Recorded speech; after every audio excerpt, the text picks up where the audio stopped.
Hello! Thank you so much for joining me today. I'm Sarah James from soapschool.com and we help aspiring entrepreneurs to start their own soap and cosmetics business. If you do want to check out more, just go to our website, which I've put in the description. So today I wanted to share with you how I make our green tea soap, and you don't need loads of fancy ingredients for this, and it's a lot of fun. We're going to be using a pigment called chromium green oxide to give it a boost of colour too. So let's have a look at the ingredients and how we actually go about putting this together. As always, make sure that you do wear some protective equipment when you're making soap. So I already have my oils weighed out. If you want this recipe, it's just in the description underneath the video. So go and grab it and you can follow along at home. Now the first thing I need to do is to add my colourant to my oils. Now I do like using pre-wetted pigments and I'm not doing that today. So I'm just going to use a small amount, just 1 gram of my pigment. I'm going to stick blend the pigment into the oils before we start. Now, I'm going to come back to that in just a second. Let me tell you what else we've got going on here, because you're probably thinking, what on earth is all this other stuff? This is my essential oil, and I'm going to be using peppermint today. It's something that I absolutely love with green tea. And then I'm using green tea bags, just regular ones that you'd have at home. So I took the amount of hot water that I needed for my lye solution, and I literally put the tea bag into it and allowed the tea bag to infuse just like you would if you were making a cup of tea. Now the critical thing is I can't use that while it's hot. You have to allow that water to cool right back down to room temperature. Otherwise you're going to have all sorts of issues. So once that tea was cold, we then added the lye solution to it, and we've now got our tea lye solution. Now, this doesn't have any of the bits in there, so I'm actually going to use another tea bag because I do want a little bit of a speckle and some texture from the green tea leaves themselves. So I'm going to use this one later. And you could use loose tea for this as well. It would work just as easily as a tea bag, but use what you have. It's the whole point of having fun at home with your soap making, is that you utilise things that you have available to you.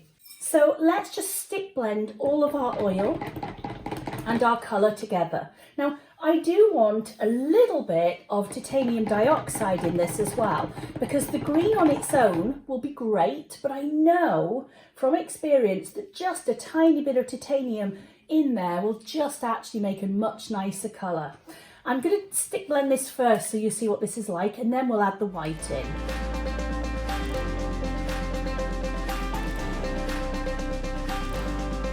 And then stick blend that in too. So now I'm ready for adding in my lye solution.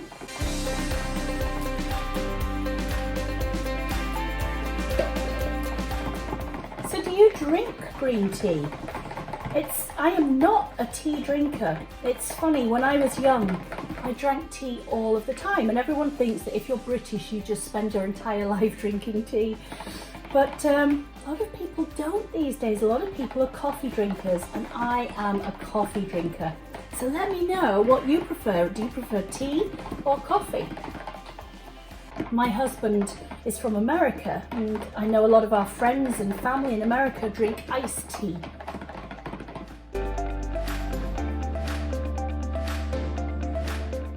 It's going to have a beautiful earthy colour to it naturally.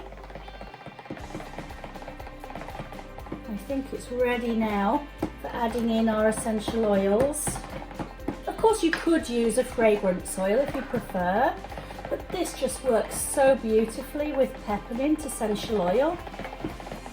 And now I'm going to add in my tea. Now you can vary the amount of the dried tea that you add in. It really is entirely up to you. 1 tea bag is generally between 2 and 3 grams, and it seems to really work at a nice quantity. But of course, if you wanted more or less, then you could just adjust that to what you wanted. And I am going to pour this into a regular loaf mould. Look how beautiful that looks. There's something so special when you pour a creamy soap like that.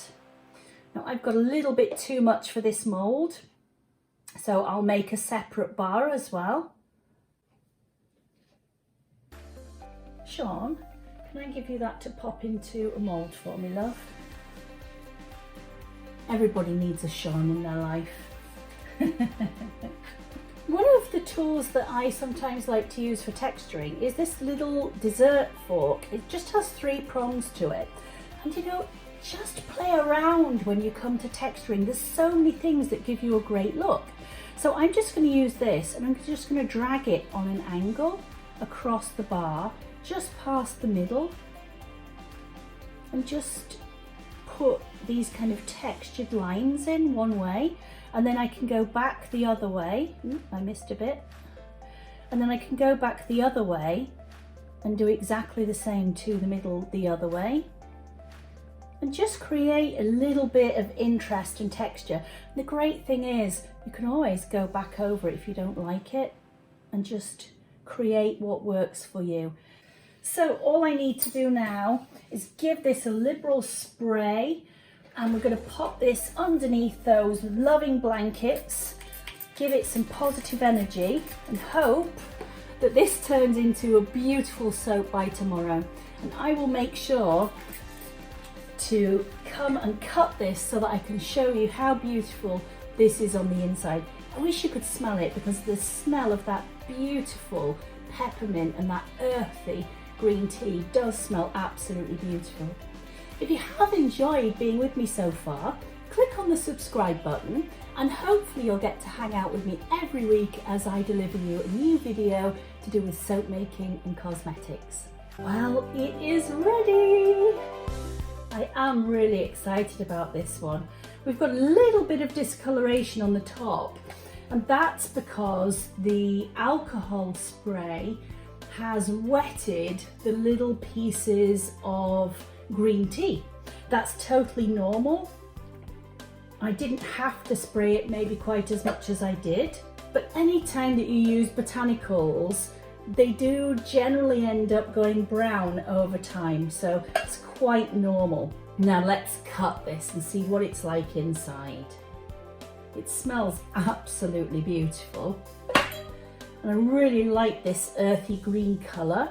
Remember, we used the green tea infusion and the green tea leaves, and then we used the chromium green pigment for the colouring with just a tiny little bit of the titanium dioxide. You can see all of those little green tea leaves all of the way through the soap. I think that looks absolutely lovely. It's a nice natural style soap, and the smell of that mint is just sublime. I know sometimes I do more decorative soaps with swirls and other things, but you know, sometimes it's just lovely doing something very simplistic and really heroing the ingredients themselves, and this is one of those cases. You know, green tea is so loaded with antioxidants. It's such a lovely ingredient to utilise.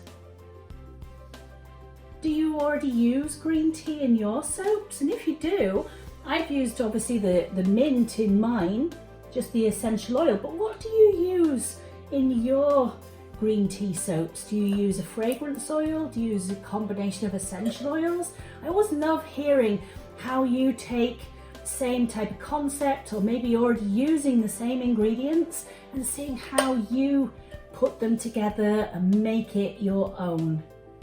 Well, I hope that you've enjoyed being with me today and making this beautiful soap with me. If you want the recipe for this, it's just underneath in the description area, so do give it a go and see if you like it. And if you've enjoyed being with us today, why not click on the subscribe button, and that way you'll get a notification and you can join in each week as we share brand new projects with you. If you would like to learn more about our courses, you can visit us at soapschool.com. We have a wide range of face-to-face courses where you can be making soap with us, all the way through to complete professional business setups. So whatever your needs are, we can probably help you. So do think about checking out our website too. Thanks so much for joining us again today. Bye. Bye bye for now.